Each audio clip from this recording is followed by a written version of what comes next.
Любимата ни детска градина Смехорания получи диплом и медал на престижния международен медиен фестивал Арлекин в Рим 2024. Наградата е присъдена на най-младите участници във филма „Свобода от бронз и камък“.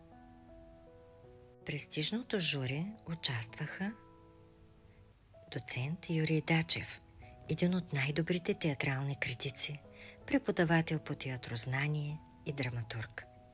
Елжана Попова, известната българска актриса и звезда от Народния театър, преподавател в Киноакадемията в Рим. Анна Мария Гюзелева, българска балерина, актриса, журналист, хореограф, поетеса, кино и телевизионен продуцент в Италия и България. В реализацията на филма „Свобода от бронз и камък“ участваха възпитаници на детска градина Смехорания, настоящи и пораснали, както и техните приятели, децата от българското училище Асен и Илия Пейкови в Рим, Флоренция.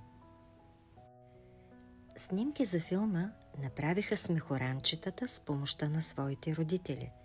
С огромно желание и ентусиазъм участваха в създаването на наградения филм всички семейства.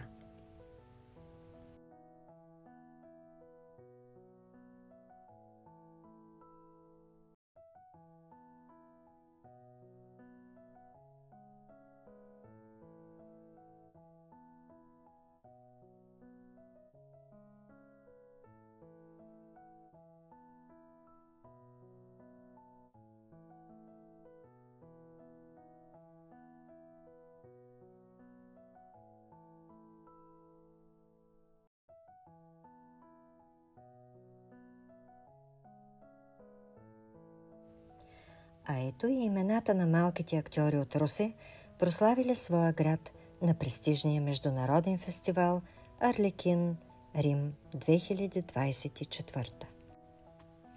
Лили Ганева, Мартин Билалов, Светлозара Пенчева. Ана Цветанова, Ния Иванова, Магдалена Ангелова, Радина Пъшева. Габриела Александрова, Александър Александров, Мария Гатева, Илан Гатев. Даяна Гатева, Огнян Маджаров, Ванеса Шахънова, Кристиян Иванов. Да можех да се дам на всички ветрове по цялата земя, по всички светове да ме разнасят и да ме развяват, в своя бяг да не пристават.